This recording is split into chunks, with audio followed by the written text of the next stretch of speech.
Praise the Lord. Praise the Lord. It's nice to be here talking to you all again in 2020. மீண்டுமாக 2020 உங்களோடு வார்த்தையை பகிர்ந்து கொள்ள தந்த தருணத்துக்காக நன்றி செலுத்துகிறேன். I believe it's my first sermon of 2020. இந்த வருஷத்தின் முதலாவது sermonஆக மெசேஜாக இருக்கிறது. And we've come to the second month of this year now. இந்த வருஷத்திலே இரண்டாவது மாதத்துக்கு நாங்கள் வந்து விட்டோம். So it's a new year for all of us. எங்கள் எல்லாருக்கும் ஒரு புது வருஷம். However, I don't feel all that different this year. ஆனாலும் இது ஒரு வித்தியாசமான வருஷமாக நான் இன்னும் பார்க்கவில்லை. You know, it's the second month and we expect big changes already in our lives. எங்களுடைய வாழ்க்கையில இந்த இரண்டாவது மாதத்திலே பெரிய மாற்றங்களை நாங்கள் எதிர்பார்த்திருப்போம். You know, at the start of last month we're all coming up with resolutions, new year resolutions. அங்கே முதலாவது மாதத்திலே நியூ இயர்லே பலவிதமான தீர்மானங்களை நாங்கள் எடுத்திருப்போம். Everyone is seeking self improvement these days. அந்த நாட்களிலே நாங்கள் எப்படி செய்யறோம்னு சொன்னால் வாழ்க்கையிலே ஒரு முன்னேற்றம் வரணும் என்று நாங்கள் எதிர்பார்த்திருப்போம். You can call it a personal development. எங்களுடைய வாழ்க்கையிலே தனிப்பட்ட விதத்திலே நாங்கள் வளர வேண்டும் என்று எதிர்பார்த்திருப்போம். Each year everyone, ourselves included, seem to be obsessed with this phase. இப்படிப்பட்ட விதத்திலே நாங்கள் எல்லாரும் ஒருவரும் விதிவிலக்கல்ல எல்லாரும் இந்த காரியத்திலே நாங்கள் தீர்மானங்கள் எடுக்கிறவர்களாக இருந்திருப்போம். You know, we see that there are aspects in our lives that we can improve on. எங்களுடைய வாழ்க்கையிலே இருக்க சில காரியங்களிலே ஒரு முன்னேற்றம் வர வேண்டும் என்று நாங்கள் யோசித்திருப்போம். We call it these new year resolutions. We all have these things. இந்த காரியத்தை நாங்கள் எப்படி சொல்லுவோம்னா புது வருட தீர்மானங்கள் என்று சொல்லி இருப்போம். Now let me put this in a picture for you guys. உங்கள் எல்லாருக்கும் இதை ஒரு படமாக நான் உங்களுக்கு காண்பிக்க விரும்புகிறேன். So there are some gym goers here, for example. இந்த இடத்திலே பலர் ஜிம்முக்கு போறவர்கள் இருக்கிறீர்கள். You have probably been to the gym in December. நீங்க டிசம்பர்ல ஜிம்முக்கு போயிருப்பீர்கள். When you go to the gym in December, you see 2 or 3 people there. அங்கே ஜிம்ல பாத்தீங்கன்னா 2-3 பேர் டிசம்பர்ல இருந்திருப்பார்கள். The atmosphere is extremely quiet. There's hardly anybody there. அங்கே ஒருவருமே இருந்திருக்க மாட்டார்கள். டிசம்பர்ல மிகவும் அமைதியாக இருந்திருக்கும். But now go a few weeks into January, the first week. ஜனவரி முதலாவது கிழமை போவீர்கள் சொன்னால் there's a complete turn of events. அங்கே வித்தியாசமான ஒரு பார்வையை நீங்கள் பார்க்க முடியும். All the equipment is busy. அங்கே எல்லா விதமான உபகரணங்களும் மிகவும் பிஸியாக இருக்கும். It's so loud, everybody's talking to one another. அங்கே மிகவும் சத்தமாகவும் அமைதி இல்லாமலும் இருக்கும். எல்லாரும் பேசிக் கொண்டிருப்பார்கள். People have come, but not only they have come, they brought their friends along with them. அங்கே வந்தவர்கள் தாங்கள் மட்டும் வந்தது பத்தாமல் தங்களுடைய நண்பர்களையும் கூட்டிட்டு வந்திருப்பார்கள். They're determined to lose or gain weight. அவர்கள் அந்த இடத்திலே வந்து எடையை குறைப்பதற்கும் தங்களை திடகாத்திரமாக்குறதுக்கும் முயற்சித்திருப்பார்கள். Now this is just one of the aspects of our lives that we try to improve in. இது எங்களுடைய வாழ்க்கையிலே ஒரு தீர்மானம் எடுத்து செய்கிறவர்களாய் இருக்கிறத காண்டு கொள்ள முடியும். You know, in 2020 some people desire to be more financially aware. 2020லே अनेகர் நீங்கள் நிதி ஃபைனான்சியல் காரியம் பண காரியங்களிலே ஒரு வித்தியாசம் முன்னேற்றம் வரணும் என்று நீங்கள் யோசித்திருப்பீர்கள். We say, okay, I'm going to save 50 pounds every single month for 2020. ஒவ்வொரு மாதமும் 2020லே நான் ஒரு 50 பவுனாவது சேமிக்க வேண்டும் என்று யோசித்திருப்பீர்கள். There are people who then try to improve their personal relationships. சிலர் தீர்மானித்திருப்பீர்கள் தங்களுடைய உறவுகளிலே ஒரு முன்னேற்றத்தை காண வேண்டும் என்று சொல்லி யோசித்திருப்பீர்கள். Some people will try to reconcile with family and friends over the new year. அங்கே இந்த புது வருஷத்திலே நண்பர்களோடும் உறவினரோடும் சொந்தக்காரர்களோடும் உறவை மீண்டும் புதுப்பிக்க வேண்டும் என்று யோசித்திருப்பீர்கள். Whether it's health, finance, relationships, we all try to improve in areas of our life. நம்முடைய வாழ்க்கையிலே எல்லாவற்றிலும் ஒரு முன்னேற்றம் காண வேண்டும், ஒரு திருப்பம் வர வேண்டும் என்று நாங்கள் முடிவெடுத்திருப்போம். There is a massive demand from every single one of us here to self improve. எங்களுடைய எல்லாருக்கும் ஒரு வாஞ்சை இருக்கிறது. எங்களுடைய வாழ்க்கையில ஒரு மாற்றம் வர வேண்டும். You know, we go out of our ways to find ways to actually do this. இதை செய்வதற்கு பலவிதமான வழிகளை தேடுகிறவர்களா இருக்கிறோம். Now you walk into a bookshop. நாங்கள் ஒரு புத்தகசாலைக்கு போனால் most of the books there will be one common theme. அங்கே ஒரு தலையங்கத்திலே அங்கே புத்தகங்கள் இருக்கதை கண்டுகொள்ள முடியும். Or you look on the internet and they all have, these websites all have the same common theme. இங்கே வெப்சைட்டுகளை பார்ப்பீர்கள் சொன்னால் அந்த வெப்சைட்டுகளிலும் இந்த இப்படிப்பட்ட தீம் இப்படிப்பட்ட தலைப்புகள்ல அங்கே இருக்கிறதை கண்டுகொள்ள முடியும். You see, it will say 10 ways to lose weight quickly. அங்கே 10 விதமான வழிகளிலே எடையை குறைப்பது எப்படி, 15 reasons why you're losing money. 15 வழிகளிலே நீங்கள் உங்களுடைய பணத்தை விரயமாக்குறீங்கன்னு சொல்லி அப்படியான கட்டுரைகளை காணக்கூடியதா இருக்கும். 6 ways to amend your relationships. அங்கே 6 வழிகளிலே நீங்கள் உங்களுடைய உறவுகளை புதுப்பிக்க முடியும். Every book, every website is creating a formula for all of us. ஒவ்வொரு புத்தகங்களும் ஒவ்வொரு வெப்சைட்டுகளும் இப்படிப்பட்ட வழிகளை உங்களுக்கு காண்பிக்கிறதா இருக்கிறது. They all have their how to guide, their how to be successful guide. எப்படி என்று சொல்லி எப்படி செய்வது என்பதை குறித்து பலவிதமான சேனல்களை இப்பொழுது பார்க்க முடியும். Now every book will say number 1 bestseller. அங்கே ஒவ்வொரு புத்தகங்களுக்கு மேலே தலையங்கத்திலே போட்டிருப்பார்கள் நம்பர் 1 முதலாவதாக விற்கப்படுகிற புத்தகம் அல்லது அதிகமாக விற்கப்படுகிற புத்தகம் என்று சொல்லி அங்கே தலையங்கத்திலே போட்டிருப்பார்கள். Every website will state their claims to be the best. அங்கே ஒவ்வொரு வெப்சைட்டும் தாங்கள் தான் திறமானவர்கள் என்று காண்பிக்கிறது முயற்சிப்பார்கள். Everyone has their how-to formula, the success protocol. அங்கே ஒவ்வொருத்தரும் அங்கே வெற்றிக்கான தாங்கள் தான் வெற்றி சிறந்தவர்கள் என்பதை காண்பிக்கும்படியாக முயற்சிப்பார்கள். Now what am I getting at here? நான் இந்த இடத்துல என்னத்தை சொல்ல விரும்புகிறேன்? We as Christians also have a similar mindset. இப்படி கிறிஸ்தவர்களுக்கும் இப்படிப்பட்ட சிந்தனை அதிகமாக இருக்கிறது. Sure, we seek to improve financially. எங்களுடைய வாழ்க்கையிலே நாங்களும் பணத்திலே நாங்கள் முன்னேற வேண்டும். Sure, some of us like to go to gym to improve health-wise. எங்களுடைய வாழ்க்கையிலே நாங்களும் ஜிம்முக்கு போகணும்னு ஆசை உண்டு. However, as Christians, we have a different aspect we want to improve. நாங்கள் எங்களுடைய வாழ்க்கையிலே இன்னுமா வித்தியாசமான ஒரு விதத்திலும் நாங்கள் வளர முயற்சிக்கிறோம். We desire to elevate our spiritual lives. எங்களுடைய ஆவிக்குரிய வாழ்க்கையிலே ஒரு முன்னேற்றம் வேண்டும் என்று எதிர்பார்ப்பது உண்டு. We want a how-to guide to better our relationship with Christ.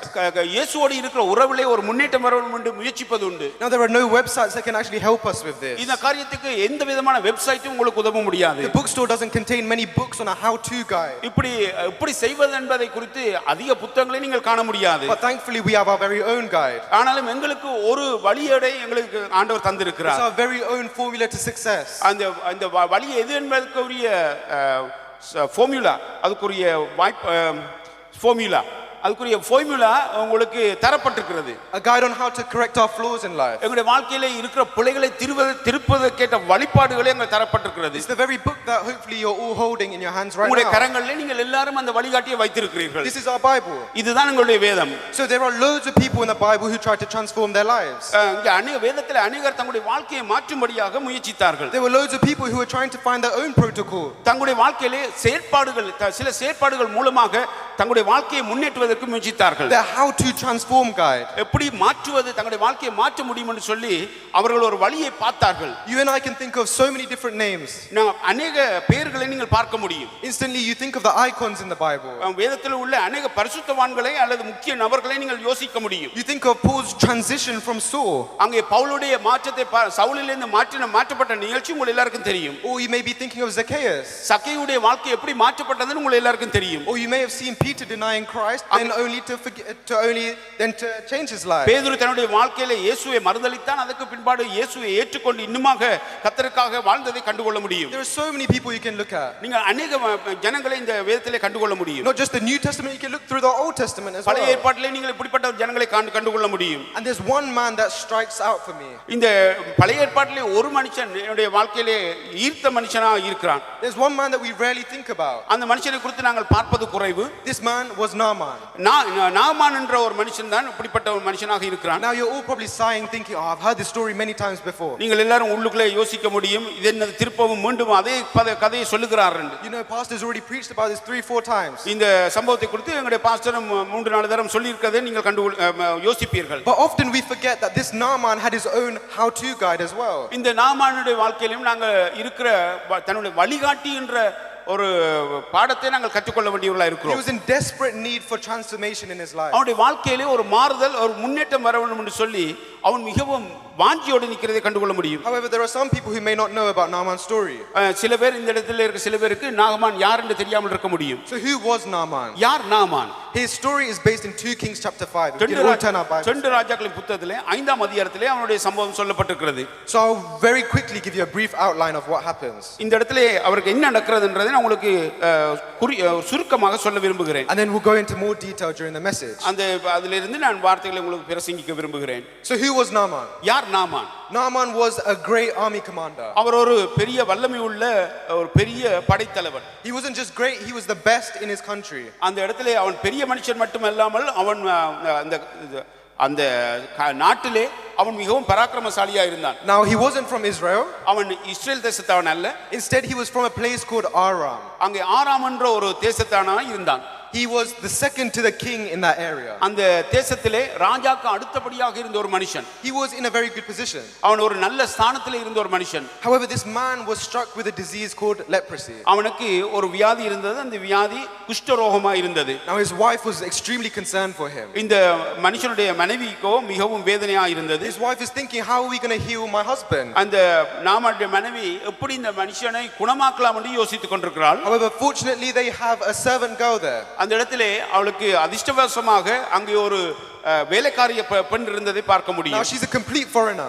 அவள் ஒரு வேறு தேசத்து பெண்ணாக இருக்கிறாள். She's not from Aram. அவன் ஆறாம் தேசத்தை பெண் அல்ல. Instead she serves the God we serve. அவள் நாங்கள் ஆராதிக்கிற அதே தேவனை ஆராதிக்கிற ஒரு பிள்ளையாக இருந்தாள். She has an extremely bright idea. அவளுக்கு மிகவும் ஒரு அவதானமான ஒரு எண்ணம் தோன்றியது. She says, Naaman, why don't you go to this man? அங்கே நாமானை பார்த்து நீங்கள் இந்த தேசத்திலே போய் ஒரு மனுஷனை பார்க்கும்படியாக சொல்லுகிறார். Who Naaman eventually goes to is Elisha. அங்கே எலிசா என்ற ஒரு மனுஷனிடம் போகும்படியாக அந்த இடத்துல சொல்லப்படுகிறதை கண்டுகொள்ள முடியும். And Elisha was the man of God.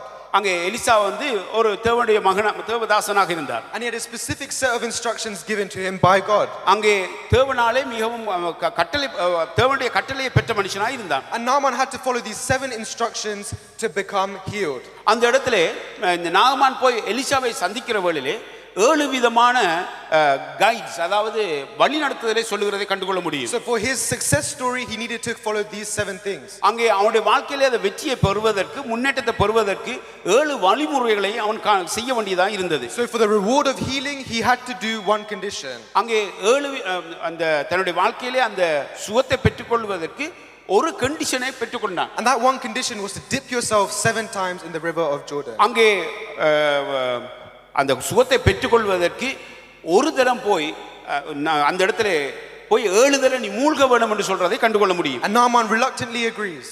அந்த இடத்துல அந்த நாமான் அதை உடனடியாக ஏற்றுக்கொள்ளாமல் தாமதமாக அதை ஏற்றுக்கொள்ளதை கண்டுகொள்ள முடியும். Now this man was desperate for change in his life. He needed transformation. இவருடைய வாழ்க்கையிலே ஒரு முன்னேற்றம் தேவையா இருக்கிறது, ஒரு மாறுதல் தேவையா இருக்கிறது. He needed his own success guide, his own how-to protocol. அவனுக்கு தனக்கென்று சில வழிமுறைகளை முன்னேறுவதற்கு வழிமுறைகளை வைத்திருந்தான். And through the 7 times of dipping he was healed. அங்கே 7 தரம் ஸ்நானம் பண்ணின வேளையிலே அவன் அந்த சுகத்தை பெற்றுக்கொண்டதை கண்டுகொள்ள முடியும். His leprosy was completely gone. அந்த குஷ்டரோகம் உடனடியாக மாற்றப்பட்டது. Now the one question I want to say before we fully start, இந்த இடத்துல நான் ஒரு காரியத்தை உங்களுக்கு சொல்லி நான் இந்த இடத்தை ஆரம்பிக்க விரும்புகிறேன். Why did Naaman have to dip himself 7 times? ஏன் 7 தரம் இந்த நாமான் ஸ்நானம் பண்ண வேண்டும் என்று சொல்லப்பட்டிருக்கிறது? If God was powerful, why couldn't he just go once and then he'd be healed? அங்கே தேவன் ஒரு வல்லமையுள்ள தேவன் என்று சொன்னால் உடனடியாக ஏன் அவருக்கு உதவி செய்ய முடியாது? ஒரே தரத்திலே ஏன் செய்ய முடியாது? Was it a complicated healing for God? அவர் கர்த்தருக்கு இது ஒரு பெரிய காரியமா?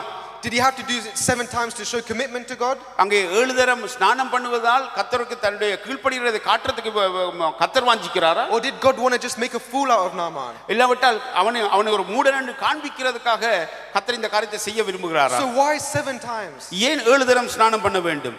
We cannot be sure. எங்களுக்கு தெரியாது.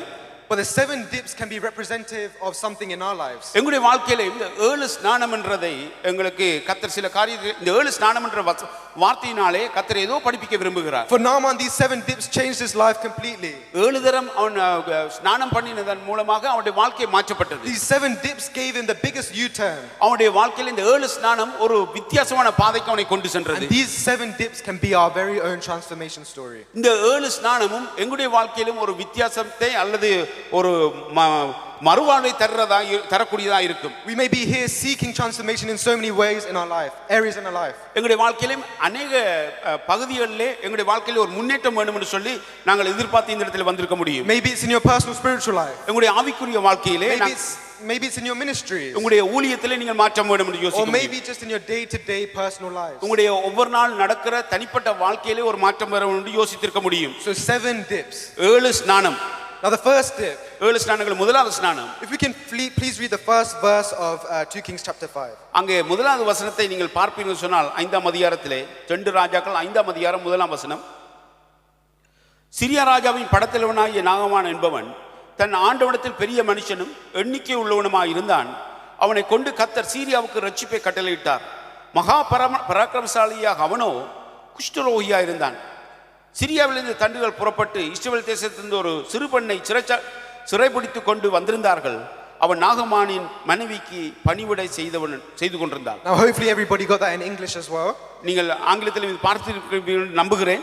Now instantly you see 3 descriptions of Naaman here. இந்த இடத்திலே 3 விதமான வெளிப்பாடுகள் அந்த நாகமானை குறித்து அவனை விவரிக்கிற மூன்று காரியங்களை கண்டுகொள்ள முடியும். And these three descriptions catch your eye immediately. அவனுடைய மூன்று விதமான குணாதிசயங்களையும் எங்களுடைய கண்களிலே கர்த்தர் காண்பிக்கிறார். It said that he's a great man.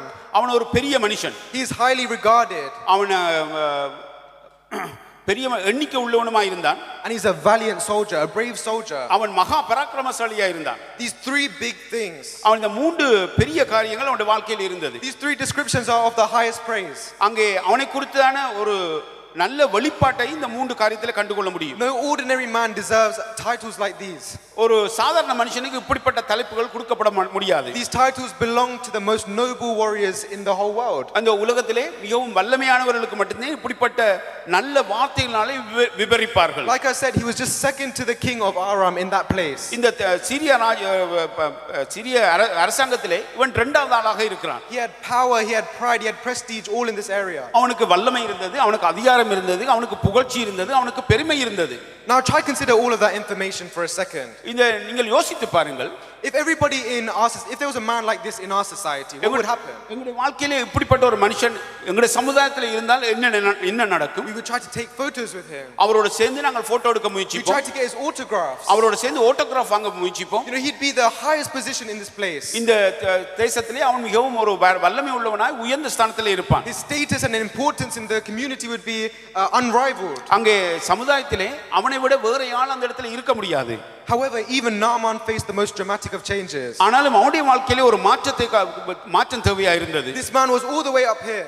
அவன் உயர்ந்த ஸ்தானத்தில் இருந்தான். However, this disease took him all the way down there. ஆனாலும் இந்த வியாதியோ அவனை கீழே கொண்டு சென்றதை பார்க்க முடியும். His body was infiltrated with this disease, leprosy. அங்கே அவனுடைய சரீரத்திலே இந்த குஷ்டரோகமானது அதிகமாக பரவி இருந்தது. It was a disease no doctor on this earth could heal. அந்த நாட்களிலே இந்த குஷ்டரோகத்தை எந்த வைத்தியராலும் குணமாக்க முடியாது இருந்தது. It would completely change his life. அவருடைய வாழ்க்கை மாற்றப்பட்டதா இருந்தது. He would not be able to participate in the religious services he'd usually be able to at. அவனுடைய வாழ்க்கையில் இருந்த சமய சடங்காச்சாரத்திலே அவன் பங்கு பெற்ற முடியாமல் இருந்தது. They would have to physically mark themselves. மற்றவர்கள் இவனை மறைக்க வேண்டிய நிலையில் இருந்தது. They need to write leper all over their body. அவனுடைய சரீரம் எல்லாம் குஷ்டரோகம் இருந்தது. Now if he's in the community, he has to do a few things as well. அங்கே சமுதாயத்துக்குள்ள இருந்தால் அது சில காரியங்களை அவன் செய்ய வேண்டி இருந்தது. If he's in the presence of other people, he needs to cry aloud. அங்கே மனுஷரோடு இருக்கிறவர்களே மிகவும் சத்தமிட்டு அவன் அழ வேண்டிய நிலை இருந்தது. He needs to say unclean, unclean, unclean because of his disease. அவனுடைய வாழ்க்கையில் இருந்த அந்த வியாதி நிமித்தம் அவன் அசுத்தமானவன் என்று சொல்ல வேண்டிய நிலைமை இருந்தது. If you were to touch Naaman, a leper, you would be defiled. அங்கே நீங்கள் அவரை தொடுவீர்களானால் நீங்களும் அங்கே புறம்பாக்கப்பட வேண்டிய நிலைமை இருந்திருக்கும். An idealist would call this a death sentence. இந்த இப்படிப்பட்ட ஒரு மனுஷனை பார்த்தால் சொல்ல முடியும் இவன் தூக்கு தண்டனைக்கு மரண தண்டனைக்கு ஒப்பு கொடுக்கப்பட்டவன் என்று சொல்ல முடியும். Some people would say it was even worse than a death sentence. இது மரண தண்டனையை விட மோசமான ஒரு நிலையிலே அவன் இருக்கிறான். Isn't it scary to think how this man's life changed in a matter of a second? ஒரு செகண்ட்ல ஒரு சில செகண்ட்ல இவனுடைய வாழ்க்கை மாற்றப்பட்டதை நீங்கள் பாருங்கள். As soon as the disease hit him, his life changed forever. அங்கே வியாதி வந்த பிற்பாடு அவனுடைய வாழ்க்கை மாற்றப்பட்டது. It took such a small thing, a small disease to change everything in his life. ஒரு சாதாரண ஒரு வியாதி அவனுடைய வாழ்க்கையை மாற்றினது. Now take the example of a baby. அங்க ஒரு பிள்ளையை பாருங்கள். Now we've all played with children, babies. நாங்க எல்லாரும் பிள்ளைகளை பார்த்திருப்போம். Now they'll be laughing, they'll be running around, they'll be so happy. அங்கே அந்த பிள்ளை சந்தோஷமாக ஓடி திரிகிற வேளையிலே நாங்கள் எல்லாரும் சந்தோஷப்படுவோம். And you can't control them, they're laughing and they're so happy. அவர்கள் சந்தோஷமாக ஓடி திரிகிற வேளையிலே நாங்கள் அவர்களை கட்டுப்படுத்த முடியாது. And all of a sudden they take a sudden fall, a sudden trip. அந்த பிள்ளை திடீரென போல தடுக்கி விழுகிற வேளையிலே And then suddenly they start crying. அந்த பிள்ளை அழத் தொடங்கி விடும். They start kicking. அந்த பிள்ளை காலை அடித்துக் கொண்டிருக்கும். They start screaming. அந்த பிள்ளை கூக்குரல் இட தொடங்கும். The pure happiness of this baby has gone forever. அங்கே இருந்த சந்தோஷம் உடனடியாக போய்விடும்.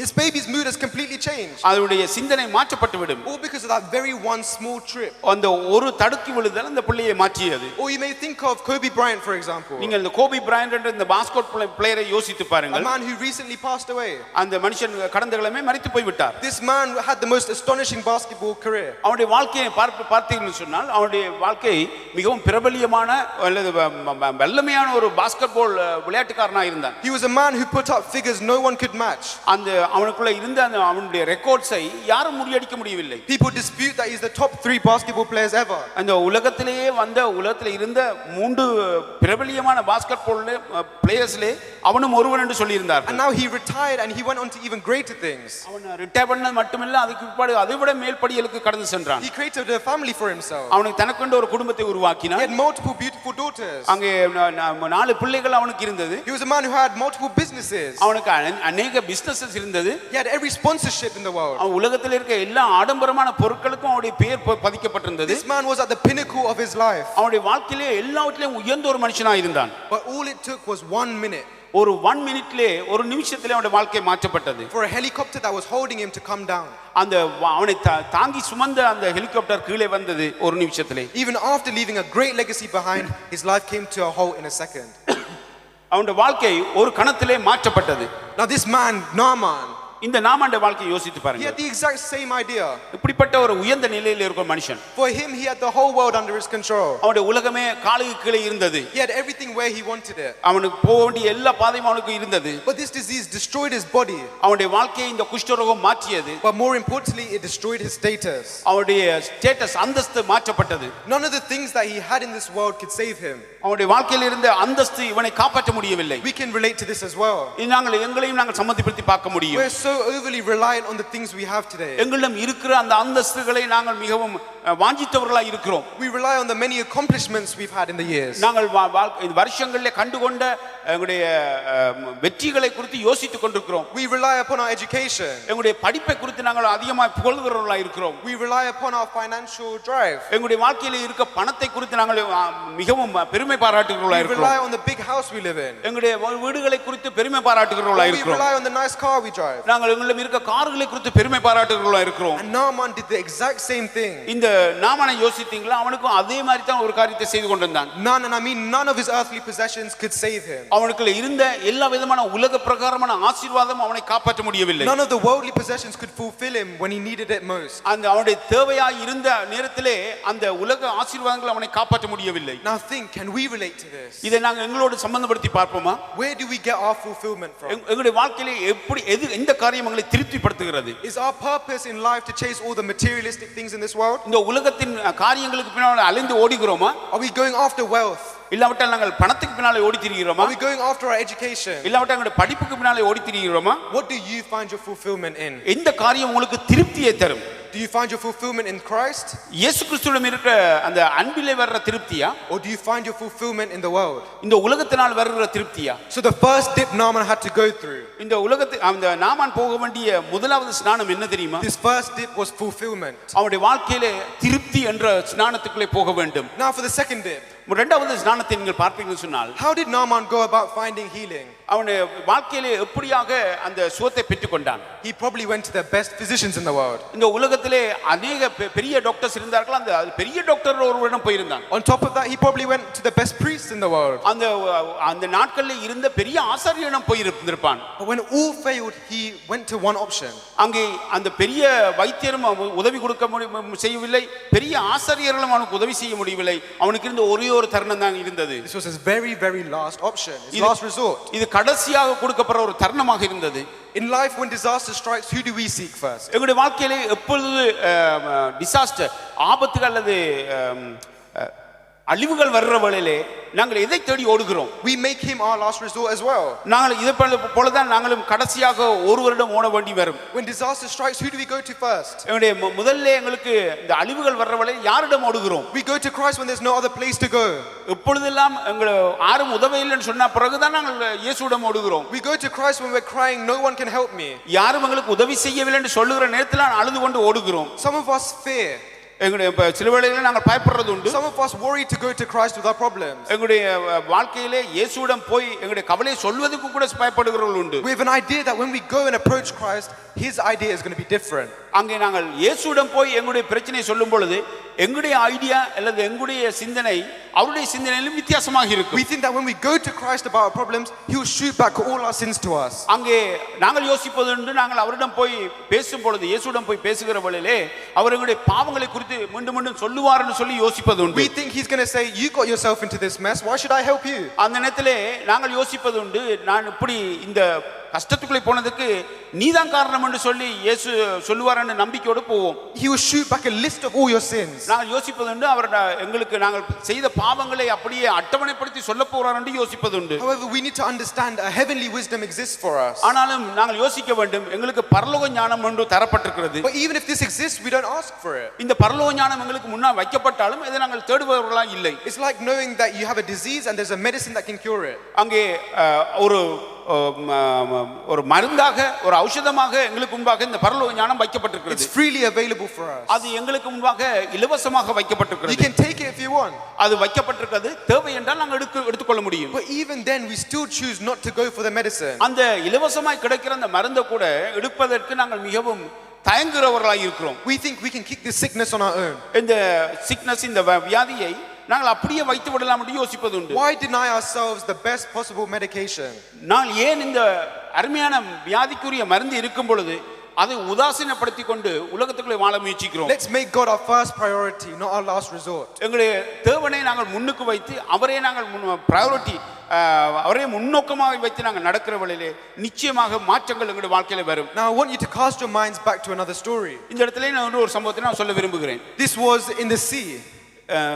The storm in the sea. அங்கே கடலில் நடந்த அந்த சூறாவளியே உங்களுக்கு தெரியும், உங்களுக்கு சம்பவம் தெரியும். It was in the Sea of Galilee. அங்கே கலிலேயா கடலில் நடந்த ஒரு சம்பவம். It's when Jesus was with the disciples. அங்கே இயேசுவானவர் அந்த படகிலே அவர்களோடு இயேசுவானவரும் இருக்கிறார். Now forgive me, I'm going to talk about another storm very quickly. அந்த இந்த சூறாவளியை பற்றி பேசுவதற்காக மன்னித்துக் கொள்ளுங்கள். But during this storm, what did the disciples do? இந்த சூறாவளி வந்த வழியிலே, கடலிலே காற்று வந்த வழியிலே இந்த சீடர்கள் என்ன செய்தார்கள்? Jesus is fast asleep on the boat. அந்த படகிலே இயேசு மிகவும் ஆழ்ந்து தூங்கி கொண்டிருந்தார். The disciples try to pull out all the stops to try save themselves. அங்கே தங்களை அந்த காப்பாற்றிக் கொள்ளும்படியாக இந்த சீடர்கள் முயற்சிக்கிறதை கண்டுகொள்ள முடியும். They do whatever they can to save themselves. தங்களை காப்பாற்றிக் கொள்வதற்கு பல முயற்சிகளை செய்கிறார்கள். But when all hope faded, who did they go to? அவர்களுடைய நம்பிக்கை எல்லாம் இழந்த வேளையிலே யாரிடம் போனார்கள்? It was only at the end where they decided to go to Jesus. கடைசியில் தான் இயேசுவை போய் எழுப்புகிறதை பார்க்க முடியும். In this boat that we travel on in our lives, இந்த கப்பல்ல நாங்களும் பிரயாணம் செய்கிறோம். Jesus is always on this boat. இந்த கப்பலிலே இயேசு எங்களோடு பிரயாணம் செய்கிறார். He is always there for us. எங்களோடு எப்பொழுதும் இருக்கிறவராய் இருக்கிறார். It's our choice whether to wake him up and ask him to help us. எங்களுக்கு தரப்பட்டிருக்கிற ஒரு சாய்ஸாக இருக்கிறது, நாங்கள் யாரை கூப்பிட வேண்டும் என்று. If he never leaves the boat, why should we leave him? நாங்கள் அவர் எங்களுடைய வாழ்க்கை என்ற கப்பலிலே விட்டு அவர் போகாமல் இருப்பார்னு சொன்னால் நாங்கள் ஏன் மற்றவரிடம் ஓட வேண்டும்? In everything, go to Jesus first. முதலாவதாக நீங்கள் தேவனை தேடுங்கள், இயேசுவை தேடுங்கள். Any worries or anxieties in your life? உங்களுடைய வாழ்க்கையில் வர்ற கவலைகள் துக்கங்களுக்கு இயேசுவை தேடுங்கள். Any worries about your family? உங்களுடைய குடும்பத்தை குறித்து வரும்னு சொன்னால், your education, உங்களுடைய படிப்பை குறித்து யோசனை வந்தால், your workplace, உங்களுடைய வேலை குறித்து யோசனை வந்தால், run to Jesus. உடனடியாக இயேசுவிடம் ஓடுங்கள். He's on this boat to stay. இந்த கப்பலிலே அவரும் எங்களோடு இருக்கிறார். The second dip is priority. இந்த இரண்டாவது ஸ்நானம் என்பது priority முதன்மை கொடுக்கிறது. Now for the third thing, the third dip, மூன்றாவது ஸ்நானத்தை உங்களுக்கு சொல்ல விரும்புகிறேன். we can see something else in Naaman's story. நாமானுடைய வாழ்க்கையில் இன்னொரு காரியம் நடக்கிறது. If someone can please read verses 2 and 3. 2-3 வாசித்து பாருங்கள். சீரியாவிலிருந்து தண்டுகள் புறப்பட்டு இஸ்ரவேல் தேசத்திலிருந்து ஒரு சிறு பெண்ணை சிறைப்பிடித்துக் கொண்டு வந்திருந்தார்கள். அவன் நாகமானின் மனைவிக்கு பணிவிடை செய்து கொண்டிருந்தான். அவள் தன் நாச்சியாரை பார்த்து, என் ஆண்டவன் சமாரியாவில் இருக்கிற தீர்க்கதரிசியிடத்தில் போவாரானால் நலமாயிருக்கும், அவர் இவருடைய குஷ்டரோகத்தை நீக்கி விடுவார் என்றார். Now there is a slave girl in this setting. இந்த இடத்திலே ஒரு slave அடிமை பெண் இருக்கிறதை நீங்கள் பார்க்க முடியும். It's funny that the Bible doesn't even mention her name here. இந்த இடத்திலே அவளுடைய பெயர் சொல்லப்படவில்லை. She is taken captive from her hometown. அவளுடைய வாழ்க்கை அவளுடைய ஊரிலிருந்து அடிமையாக கொண்டு வரப்பட்ட ஒரு பெண். And she's kept as a servant here, working for a minimum, pretty much nothing. அங்கே அந்த இடத்திலே அவள் இலவசமாக வைக்கப்பட்டிருக்கிற ஒரு வேலைக்கார பெண்மணி. She was taken away from her family and she was put in bondage. அங்கே குடும்பத்தை விட்டு கொண்டு வரப்பட்ட ஒரு பெண், கட்டுகளுக்குள்ளே இருக்கிற ஒரு பெண். She had all the reasons to be mad at Naaman. அங்கே நாமானை குறித்து அவள் மிகவும் ஆத்திரப்பட்டிருக்க முடியும், கோபப்பட்டிருக்க முடியும். She had every reason to rejoice when she heard Naaman had leprosy. அங்கே நாமானுக்கு அந்த இடத்திலே வியாதி வந்தது என்று சொல்லுகிற வேளையிலே மிகவும் சந்தோஷப்பட்டிருக்க வேண்டும். Put yourself in her place. அந்த இடத்திலே உங்களை நீங்கள் வைத்து பாருங்கள். You're far away from those people you love. நீங்கள் உங்களுடைய குடும்பத்தை விட்டு நீங்கள் அதிக தூரத்திலே இருக்கிறீர்கள். You're held against your own will. உங்களுடைய சித்தத்தை விட்டு நீங்கள் சிறைப்பிடித்து வைக்கப்பட்டிருக்கிறீர்கள். If I was in the position, if you were in the position, you would probably say, good, he had it coming. அங்கே நான் அந்த இடத்திலே இருந்தால், நீங்கள் அந்த இடத்திலே இருந்தால் உடனடியாக சொல்லுகிற காரியம், உனக்கு இது தேவை என்று சொல்லி இருப்போம். I'm sure I'm not the only one who has that mindset here. அப்படிப்பட்ட சிந்தனையோடு நான் மட்டும் இருப்பதில்லை, நீங்களும் இருப்பீர்கள் நம்புகிறேன். I'm in a strange land, you'd be thinking. நாங்கள் அப்படி செய்யவில்லை என்று சொன்னால் நான் ஒரு வித்தியாசமான தேசத்தில் இருக்கிறேன். I'm surrounded by strange people. நான் வந்து சுற்றவர வித்தியாசமான ஜனங்களோடு இருக்கிறேன். Because of them I'm miles away from my loving father and mother. என்னை நேசிக்கிற அருமையான தாய் தந்தையரை விட்டு தூர தேசத்தில் இருக்கிறேன். She had all the reasons in the world to wallow in her self pity. அந்த இடத்திலே மிகவும் வேதனையோடு இருக்க பெண்ணாக இருக்கிறதுக்கு அவளுக்கு நிறைய chances உண்டு. She had every opportunity to mind her own business. அவள் தன்னுடைய வேலையை பார்த்துக்கொண்டு அந்த வீட்டிலே இருந்திருக்க முடியும். Instead of being a bitter captive, she did something else. அவளுக்கு இருந்த அந்த கோபத்தோடும் எரிச்சலோடும் அந்த இடத்திலே அங்கே வாயை மூடிட்டு இருந்திருக்க முடியும். She chose to move away from her bitterness. அந்த கசப்பை விட்டு அவள் வெளியே வருவதற்கு இந்த இடத்திலே கண்டுகொள்ள முடியும். Instead of the bitterness, she chose to radiate the glow of the Lord. அங்கே அந்த கசப்புக்கு பதிலாக கர்த்தருடைய அந்த பிரகாசமான மகிமையை இந்த இடத்திலே காண்பிக்கிறதுக்கு அவள் முயற்சிக்கிறாள். She had a very rare trait. அந்த இடத்திலே ஒரு வித்தியாசமான ஒரு குண பண்பை அந்த இடத்திலே காண்பிக்கிறாள். She had a tenderness in her heart. அந்த இடத்திலே அவளுக்குள்ளாக ஒரு இரக்க குணம் வருகிறதை கண்டுகொள்ள முடியும். Now tenderness is a mark of Christ. அங்கே இரக்கம்ன்றது இயேசுவுடைய ஒரு தன்மையாக இருக்கிறது. Some of the strongest Christians we know are the most tender people.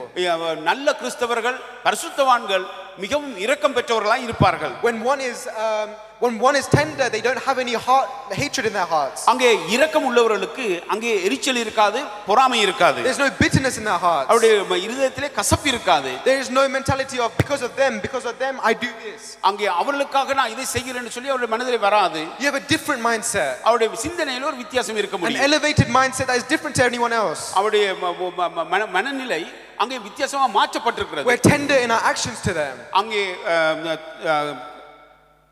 We're tender in our actions to them. உங்களுடைய இரக்க குணம் செயலினாலே காட்டப்பட வேண்டும். To even the people who do the most wrong to you. உங்களுக்கு யாரெல்லாம் பிழையான காரியங்களை செய்கிறார்களோ அவர்கள் மேலே உங்களுடைய இரக்கத்தை நீங்கள் காண்பிக்க வேண்டும். The people who make us feel like we're captives. நாங்கள் சிறைப்படுத்தப்பட்டிருக்கோம் என்று சொல்லுகிறவர்களுக்கு நீங்கள் உங்களுடைய பிடித்து வைத்திருக்கிறவர்களுக்கு நீங்கள் வந்து அங்கே இரக்கத்தை காண்பிக்க வேண்டும். The people who make us feel like we're in a bondage. நாங்கள் கட்டுப்பாட்டுக்குள்ளே வைத்திருக்கோம் என்று நீங்கள் நெப்பீர்கள் சொன்னால் அந்த கட்டுப்படுத்தி வைத்திருக்கிற மேலே நீங்கள் இரக்கம் பாராட்ட வேண்டும். But this tenderness breaks through all of this. அந்த இரக்க குணம் அங்கே உங்களுக்கு இருக்க தடைகளை உடைக்கிறதாய் மாற்றிவிடும். Now look at the two people, Naaman and the servant girl. அங்கே நாமானும் அங்கே இருக்க அந்த பணிவிடை பெண்ணையும் பார்ப்பீர்களானால் they're two completely different people. அவர்கள் வித்தியாசமான குணாதிசயம் பெற்றவர்கள். Naaman is from Aram and this slave girl is from Israel. இங்கே நாமான் வந்து ஆராம் தேசத்தவள், இவள் அடிமை பெண் இஸ்ரவேல் தேசத்தவள். Naaman's an old man, this servant girl is a young lady. அங்கே நாமான் வந்து ஒரு வயது போன ஒரு மனுஷன், ஆனால் இந்த பெண்ணோ ஒரு சிறு பெண்.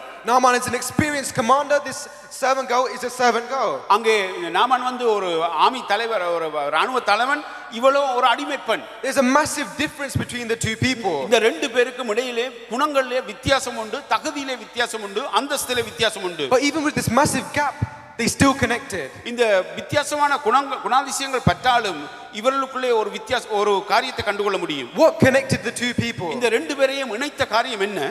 The two people of different backgrounds. ரெண்டு பேரும் வித்தியாசமான backgrounds. This tenderness bridged the gap between them. இந்த இரக்கம் அவர்கள் இருவரையும் ஒன்று சேர்த்தது. This third dip is tenderness. அங்கே மூன்றாவது ஸ்நானம் என்ன தெரியுமா?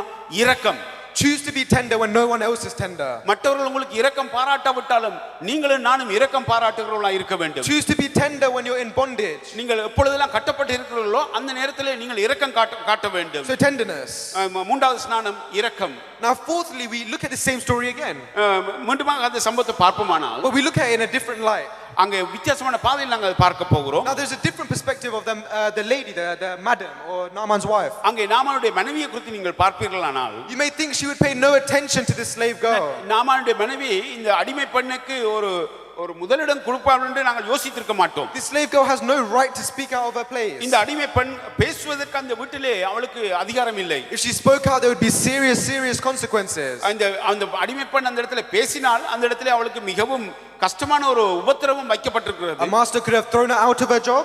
அந்த எஜமானன் வீட்டை விட்டு திரட்ட முடியும். A master could have falsely accused her and put in prison. அங்கே அந்த எஜமானன் இவளை தண்டித்து சிறையில போட முடியும். The Naaman's wife could have easily beat her. அங்கே நாமானுடைய மனைவி அவளை அடித்து துன்புறுத்தி இருக்க முடியும். She could have easily said, how dare you step out of your zone. உன்னுடைய இடத்தை விட்டு நீ ஏன் எங்களுக்கு ஆலோசனை சொல்லுறான்னு அடித்திருக்க முடியும். Even with all these deterrents, there was still a different reaction from the slave girl. ஆனாலும் இந்த இடத்திலே இப்படிப்பட்ட காரியங்கள் நடந்தாலும் இந்த இந்த பணிவிடை பெண்ணுடைய அந்த அடிமை பெண்ணுடைய குணத்திலே ஒரு வித்தியாசம் இருந்தது. She decides to make an attempt to influence Naaman. இந்த இடத்திலே நாமானுக்கு இந்த ஆலோசனை சொல்லும்படியா மனதிலே அவளுக்கு ஒரு ஊந்துதல் வந்தது. A Naaman who in society is much greater than she is. அங்கே இந்த சமுதாயத்திலே உயர்ந்த ஸ்தானத்திலே இருந்த மனுஷனை விட இவளுடைய குணாதிசயம் வித்தியாசமா இருந்தது. Now this is the evangelism that we don't see many today. இந்த நாட்களிலே இப்படிப்பட்ட சுவிசேஷத்தை சொல்வதற்கு நாங்கள் தயங்குறவர்களாக இருக்கிறோம். This evangelism is adventurous evangelism. இந்த நற்செய்தி இந்த கொடுக்கிற நற்செய்தி ஒரு பயத்தோடு இருக்கிற ஒரு இடத்திலே சொல்லப்படுற நற்செய்தியா இருக்கிறது. Now many of you have participated in evangelism without knowing or with knowing. நீங்கள் அறிந்தோ அறியாமலோ நீங்கள் நற்செய்தி சொல்லுகிறவர்களாக இருந்திருப்பீர்கள். But when it comes to evangelism, we have a very scary mindset. இந்த நற்செய்தி சொல்ல போகிற வழியிலே எங்களுக்குள்ளே ஒரு பயம் உண்டு. How many of us don't even attempt to share the gospel? எத்தனை பேர் நாங்கள் பயத்தினாலே நற்செய்தியை சொல்லுறதுக்கு தயங்குவோம். How many of us are worried by the prospect of rejection? நாங்கள் மற்றவர்கள் தள்ளி விடுவார்கள்னு சொல்லி நாங்கள் நற்செய்தி சொல்லுவதற்கு தயங்குறவர்களாக இருக்கிறோம். How many of us worry about our own deficiencies? எங்களுடைய இருக்க குறைகளை யோசித்து நாங்கள் நற்செய்தி சொல்றதுக்கு தயங்குறவர்களாக இருக்கிறோம். We have the mindset that we're not in the right place. எங்களுடைய சிந்தனை சரியான இடத்துல இருக்கவில்லை. I'm not in the right neighborhood. நான் சரியான இடத்துல இந்த நேரத்துல இல்லை. I'm doing it in this area, therefore I can't do it to my full potential. இந்த இடத்துல நான் நற்செய்தி சொல்றதா இருப்பதனாலே நான் முழுமையாக என்னுடைய சுவிசேஷத்தை சொல்ல முடியாதுன்னு சொல்றவர்களும் உண்டு. Or maybe my whole group is not Christian. இந்த என்னோட இருக்கிறவர்கள் ஒருவரும் கிறிஸ்தவர்களா இல்லாதபடியால் நற்செய்தி நான் சொல்ல முடியாதுன்னு சொல்றவர்களும் உண்டு. Maybe I'm intimidated. நான் பயந்தவனாக மற்றவர்களால் பயமுறுத்தப்பட்டிருக்க முடியும். You know, there are so many reasons or excuses we can say that stops us from doing this evangelism. இந்த நற்செய்தியை சொல்வதற்கு நாங்கள் மிகவும் தயங்குறவர்களாக இருந்திருக்க முடியும். Now we can take a leaf out of this sermon girl's book. இந்த இடத்திலே இந்த புள்ளையை வைத்து நாங்கள் யோசித்து பார்ப்போம். Opportunities arise wherever we are placed. நாங்கள் எங்கெல்லாம் வைக்கப்பட்டோமோ அந்த இடத்திலே நற்செய்தி சொல்வதற்கு ஆண்டவர் உங்களை வைத்திருக்கிறார். The servant girl was so far away from home. இந்த சின்ன பிள்ளை தன்னுடைய தாய் தகப்பனை விட்டு அதிக தூரத்திலே வைக்கப்பட்டிருக்கிறார். It was a place so foreign for her. அவளுக்கு மிகவும் அந்நிய தேசமாக இருக்கிறது. But even then God provided an opportunity for her. இப்படிப்பட்ட நேரத்திலும் கர்த்தர் அவளுக்கு ஒரு சந்தர்ப்பத்தை கொடுக்கிறார். Wherever we are, there is a reason we are placed there. நாங்கள் எங்கெல்லாம் வைக்கப்பட்டிருக்கோமோ அந்த இடத்திலே கர்த்தர் ஒரு நோக்கத்துக்காக உங்களுக்கு வைத்திருக்கிறார். You may be thinking you're surrounded by the worst possible people to do this. நாங்கள் வைக்கப்பட்டிருக்கிற ஆட்கள் மிகவும் பொல்லாதவர்கள் நான் நீங்களும் யோசிக்க முடியும். Now for the younger people here, the youth, இங்க இருக்க வாலிப பிள்ளைகளுக்கு நான் சொல்ல விரும்புகிறேன். we also have a different mindset to this as well. இந்த காரியத்திலே நாங்கள் ஒரு வித்தியாசமான மனம் படைத்தவர்களாக இருக்கிறோம். It's nice to see that our youth are quite brave in this aspect. இந்த இடத்திலே இங்க இருக்க வாலிப பிள்ளைகள் நீங்கள் கொஞ்சம் வைராக்கியமா இருக்கிறீர்கள்னு அறிவேன். But even then some of us are quite scared to do it. ஆனாலும் சில பேர் அதிலே பயந்தவர்களாக இருக்கிறீர்கள். We feel, what is he going to say if he asks me a question? இவர் கேள்வி கேட்டால் இதுக்கு நான் என்ன பதில் சொல்லுவேன்? Jeremiah 1:7 should cast all your doubts away. எரேமியா 1:7 இப்படியாக சொல்லுகிறது. எரேமியா 1:7 சொல்லுகிறது. எரேமியா 1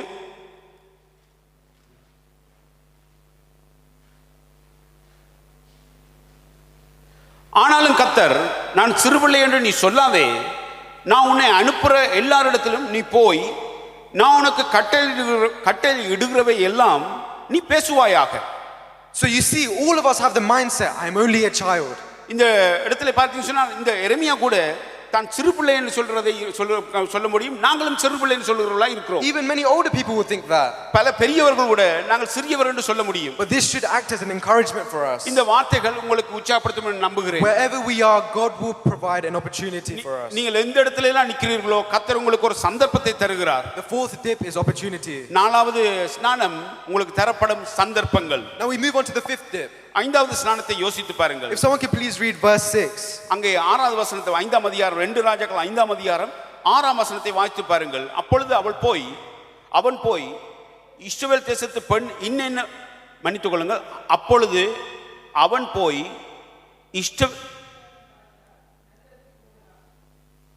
மன்னித்துக் கொள்ளுங்கள்.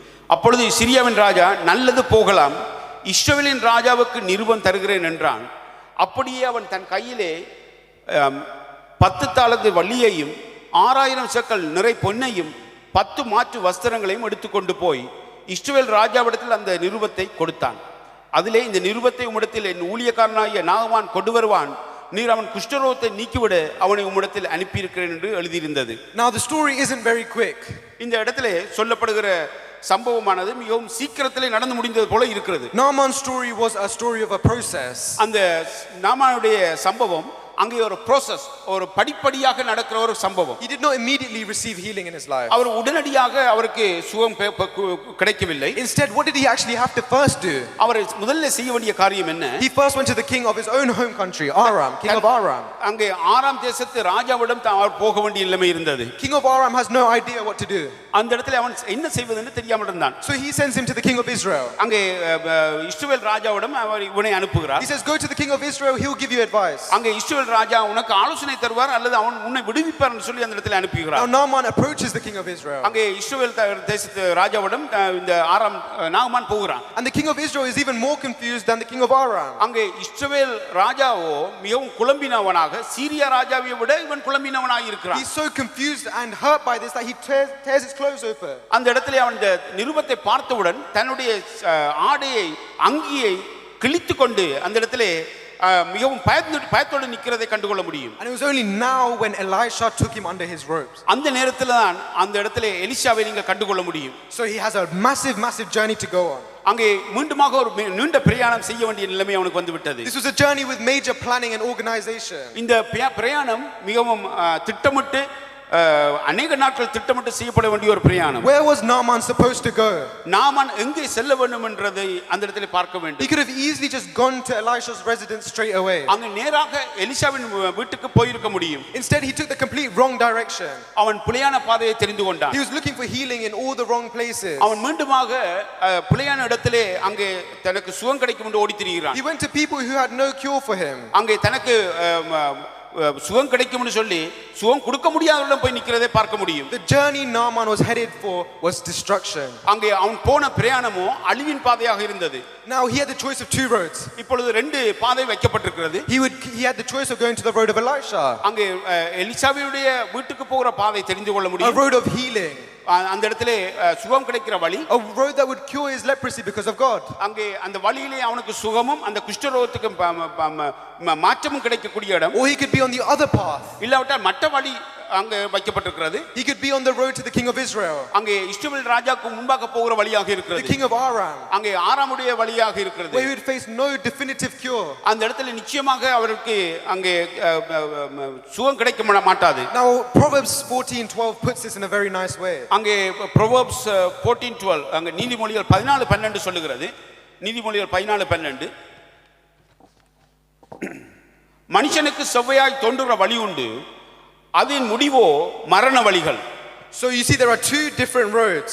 அங்கே பார்க்க முடியும் ரெண்டு விதமான வழிகள் எங்களுக்கு முன்பாக வைக்கப்பட்டிருக்கிறது. We've heard about the broad road. அங்கே ஒன்று அகலமான வழி. We've heard that the broad road anyone can travel on it. அந்த வழி பெரிய வழி, அதிலே எல்லாரும் போக முடியும். You can go, you can take your friends, you can take your family, you can take whoever you want. நீங்களும் போகலாம், உங்களுடைய நண்பர்களையும் கூட்டிட்டு போகலாம், உங்களுடைய குடும்பத்தையும் கூட்டிட்டு போக முடியும். But then there's a road of healing. ஆனா இன்னொரு வழி உண்டு, அதிலே சுகம் கிடைக்கும் வழி. The narrow road. அது ஒடுக்கமான பாதை. That hardly has anybody walking on it. அந்த பாதையிலே அநேகர் போக மாட்டார்கள். Think about the road you're on. நீங்கள் போகிற பாதையை யோசித்து பாருங்கள். Does the road you're on have hopeless written all over it? நீ சில வேளைகளிலே உங்களுடைய பாதையிலே அங்கே நம்பிக்கையற்ற பாதையாக இருக்க முடியும். Does the road you're on have helpless written all over it? உங்களுடைய வாழ்க்கையிலே அது நம்பிக்கை இல்லைன்னு சொல்லி எழுதப்பட்ட வழியாக இருக்க முடியும். Come closer to Jesus. இயேசுவிடம் வாருங்கள். Let him plant your feet on the road you need to be on. நீங்கள் அவருடைய பாதையிலே பெறும்பொழுது நிச்சயமா சுகம் உண்டு. Do not look for the healing in all the wrong places. சுகம் கிடைக்கக்கூடிய வழிகள் என்று சொல்லி அநேக வழிகளில் நீங்கள் அலைந்து தெரியாதீர்கள். Allow Jesus to take you on this narrow road. இயேசு உங்களை அந்த ஒடுக்கமான பாதைக்குள்ளே கொண்டு போகும்படியாய் உங்களை நீங்கள் விட்டுக் கொடுங்கள். A road of deliverance. அங்கே ரட்சிப்பின் பாதை, விடுதலையின் பாதை. Now this is the dip of deliverance. இது இந்த ஸ்நானம் என்னத்துக்கு ஸ்நானம் என்று சொன்னால் அங்கே விடுதலையின் ஸ்நானமாக இருக்கிறது. Now if someone can please read verses 9 to 12 for the sixth dip. அங்கே ஆறாவது ஸ்நானத்தை நான் உங்களுக்கு காண்பிக்க விரும்புகிறேன். 2 ராஜாக்களின் புத்தகம் 5ஆம் அதிகாரம் 6-7 வாசித்து பாருங்கள்.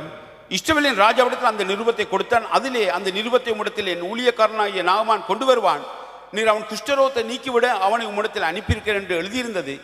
இஸ்ரவேல் ராஜா அந்த நிருபத்தை வாசித்த பொழுது அவன் தன் வஸ்திரங்களை கிழித்துக் கொண்டு, ஒரு மனுஷன் அவன் குஷ்டரோகத்தினின்று நீங்கிவிட வேண்டும் என்று அவன் என்னிடத்தில் நிருபம் அனுப்புறதுக்கு கொல்லவும் உயிர்ப்பிக்கவும் நான் தேவனா? இவன் என்னை விரோதிக்க சமயம் தேடுகிறான் என்பதை சிந்தித்து பாருங்கள் என்றான். So we see a different side to Naaman here.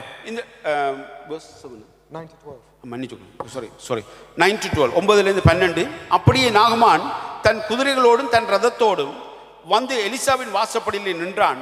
அப்பொழுது எலிசா அவனிடத்தில் ஆள் அனுப்பி, நீ போய் யோர்தானில் 7 தரம் ஸ்நானம் பண்ணு, அப்பொழுது உன் மாம்சம் மாறி நீ சுத்தமாவாய் என்று சொல்ல சொன்னான். அதற்கு நாகமான் கடும் கோபம் கொண்டு புறப்பட்டு போய் அவன் வெளியே வந்து நின்று தன் தேவனாகிய கர்த்தருடைய நாமத்தை தொழுது தன் கையினால் அந்த இடத்தை தடவி இவ்விதமாய் குஷ்டரோகத்தை நீக்கி விடுவான் என்று எனக்குள் நிலைத்திருந்தேன். நான் ஸ்நானம் பண்ணி சுத்தமாவதற்கு இஸ்ரவேலின் தண்ணீர்கள் எல்லாவற்றை பார்க்கலும் தமஸ்குவின் நதிகளாகிய ஆப்னாவும் பர்பாரும் நல்லதல்லவோ என்று சொல்லி உக்கிரத்தோடு திரும்பி போனான். So let's consider Naaman here. இந்த இடத்துல நாமானை பாருங்கள். He has embarked on the longest journey known to man. அங்கே நீண்ட பிரயாணத்திலே, மனுஷனுக்கு தெரிந்த நீண்ட பிரயாணத்தில் அவன் போய் கொண்டிருக்கிறான். He has gone to all the wrong places in the world. அங்கே புலியான பாதைக்கு போய் கொண்டிருக்கிறான். Now he turns up at Elisha's meager home. அங்கே சிறிய வீடாகிய அந்த எலிசாவின் வீட்டுக்கு கடந்து செல்லுகிறான். And now he expects a grand reception for himself. அவன் எதிர்பார்த்தது அந்த எலிசாவின் வீட்டிலே தனக்கு பெரிய வரவேற்பு கிடைக்கும் என்று சொல்லி. He wants a reception that's befitting of a military rank. அங்கே தன்னுடைய ராணுவ தளபதிக்குரிய அந்த மரியாதை அந்த வீட்டிலே கிடைக்கும் என்று எதிர்பார்க்கிறான். He wants a parade, he wants fireworks everywhere. அந்த இடத்திலே தனக்கு ஒரு அணிவகுப்பு மரியாதை செலுத்தப்படும் என்று எதிர்பார்க்கிறான். He knocks on the door. அங்கே கதவை போய் தட்டுகிறான். He keeps knocking on the door. மீண்டுமாய் கதவை தட்டுகிறான். And someone comes out to the door. அந்த கதவை திறப்பதற்கு ஒருவர் வருகிறான். He is closing his eyes. He thinks Elisha is going to come. அங்கே தான் கனவிலே அவன் யோசித்துக்கிறான், எலிசா வந்து தன் கதவை திறக்க He போகிறான். thinks Elisha is going to come out, jump, pray for him and he'll be healed. அங்கே வந்து உடனடியாக ஜெபித்து தனக்கு ஒரு விடுதலை தரப்போறான் என்று அவன் யோசித்துக் கொண்டிருக்கிறான். Yeah, Elisha refuses to even come out. அங்கே எலிசா வெளியே வருவதற்கு கூட அங்கே முயற்சிக்கவில்லை. Instead, who does he send? யாரை அனுப்புகிறான் Elisha? He sends a very humble, lowly servant instead. அங்கே தாழ்மையா இருக்கிற ஒரு வேலைக்காரனை அந்த இடத்துல அனுப்புகிறான். And he tells him the instructions Elisha gave him. அங்கே எலிசா தான் கொடுக்கிற கட்டளை அந்த வேலைக்காரனுக்கு அனுப்புகிறதை கண்டுகொள்ள So the முடியும். word was given through Elisha's servant, not Elisha.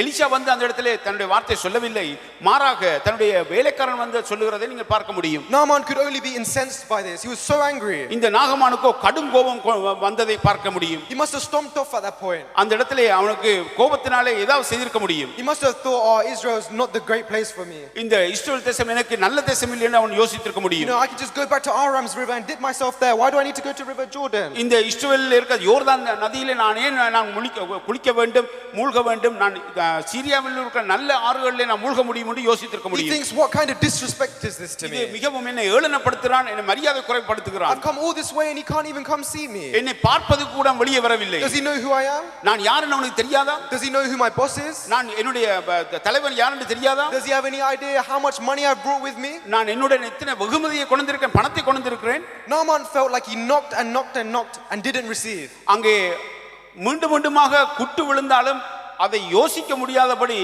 அவன் அங்கே மிகவும் பெருமையோடு இருக்கிறதை கண்டுகொள்ள முடியும். He knocked and the answer given to him was not the answer he expected. அவன் கதவை தட்டினவளே கொடுக்கப்பட்ட உத்தரவு வித்தியாசமான உத்தரவு. We have all knocked like Naaman in the past.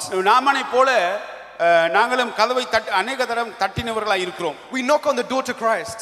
இயேசுடைய கதவை தட்டுகிறவர்களாக இருக்கிறோம். We say, finally I'm going to get what I deserve. நான் யோசித்து தட்டுவோம், ஏதோ கிடைக்க போறேன்னு யோசித்து தட்டுவோம். I've heard the verse, ask, seek and knock and I will receive. நான் கேளுங்கள் திறக்கப்படும் என்று தட்டுங்கள் திறக்கப்படும் என்று சொன்ன அந்த வார்த்தையை யோசித்து நாங்கள் தட்டுகிறவர்களாக இருக்கிறோம். We want my answer. என்னுடைய உத்தரவை நான் பெற்றுக்கொள்ள வேண்டும். I want my will to be completed. என்னுடைய சித்தம் அந்த இடத்தில் நிறைவேற வேண்டும். For example, we were hearing in the testimony, for example, இந்த நாளிலே கேட்ட சாட்சிகளை பார்ப்பீர்களானால் there are many people who we think that we want our own will in our lives. எங்களுடைய சித்தம் இந்த இடத்திலே நடக்க வேண்டும் என்று நாங்கள் யோசிப்பது உண்டு. But like Mother and Uncle said and like Jeffrey sang today, அங்கே பிரதர் மதுரன் சொன்னது போல, ஜெஃப்ரி பாடினது போல, it's the way of Christ that we need to follow. அவருடைய வழியை நாங்கள் பின்பற்ற வேண்டும். Whose will are we taking on board in our lives? அவருடைய சித்தத்தை நாங்கள் செய்வதற்கு வாஞ்சிக்க வேண்டும். What is our motives behind knocking? எங்களுடைய கதவை தட்டுவதற்குரிய நோக்கம் என்ன? Is our will aligned with the Father's will? எங்களுடைய சித்தம் அவருடைய சித்தத்தோடு இணைந்து இருக்கிறதா? James 4:3 helps paint a picture for us. அங்கே யாக்கோபு 4 அதிகாரம் 3 வசனம் இப்படியா சொல்லுகிறது. யாக்கோபு 4:3 எடுத்தவர்கள் வாசியுங்கள்.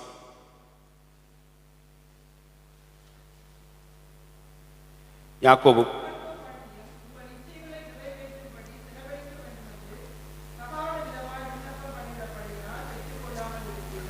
So you ask and you are consumed by your own lusts. உங்களுடைய தகாத விதமாய் எங்களுடைய இச்சைகளுக்காக நாங்கள் ஜெபிக்கிறவர்களா இருக்கிறோம். So consider when you knock, what are your motives? நாங்கள் கதவை தட்டுகிற வேளையிலே எங்களுடைய நோக்கம் என்னென்று நாங்கள் ஆராய்ந்து பார்க்க Now look வேண்டும். at Naaman here. நாமானை பாருங்கள். Naaman has to humble himself. தன்னை தாழ்மைப்படுத்த வேண்டிய நிலை இந்த இடத்துல He இருக்கிறது. needs to remove all that personal pride of him. தனக்குள்ள இருந்த அந்த தன்னுடைய சுய பெருமையை இந்த இடத்துல விட வேண்டிய நிலைமை வந்து He விட்டது. wanted this grand reception for himself. தனக்கென்று ஒரு பெரிய வரவேற்பை எதிர்பார்த்தான்.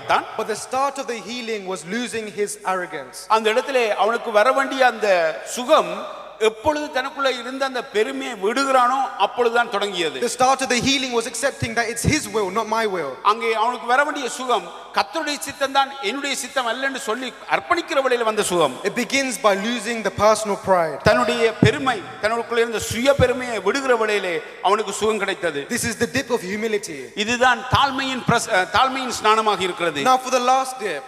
கடைசியான ஸ்நானம். Now we can continue to see what Naaman was instructed to do. அங்கே சொல்லப்பட்ட இன்ஸ்ட்ரக்ஷன் கட்டளைகளை பாருங்கள். He was told a very bizarre condition for it. இந்த அவன் சுகம் பெறுவதற்கு சொல்லப்பட்ட கட்டளை மிகவும் ஒரு அதிசயமான அல்லது நடைமுறைக்கு ஒவ்வாத ஒரு ஸ்நானமாக இருக்கிறது. And we know he was a very, very proud man.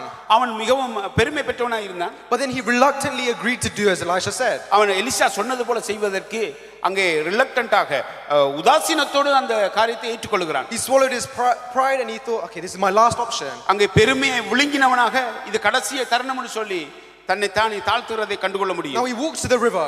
இப்பொழுது அந்த ஆற்றுக்கிட்டே போகிறான். He washes himself once. அங்கே ஒரு தரம் கீழே போய் வந்தான். Nothing happens. ஒரு தரம் ஸ்நானம் பண்ணி பார்த்தான், ஒண்ணுமே நடக்கவில்லை. He washes himself twice. அங்கே ரெண்டு தரம் ஸ்நானம் பண்ணி பார்த்தான். Nothing happens. ஒன்றும் நடக்கவில்லை. He does this 3 and 4 times. மூன்று நாலு தரம் செய்து பார்த்தான். Still nothing happens. ஒன்றுமே நடக்கவில்லை. He does this all the way up to 6 times. இந்த ஆறு தரம் செய்து பார்த்தான். And even then nothing happens. அங்கே ஒன்றுமே நடக்கவில்லை. Naaman could have nearly given up all his hope. அங்கே ஆறாம் தரம் செய்யும் பொழுது நிச்சயமாக அவனுடைய நம்பிக்கை போயிருக்கும்.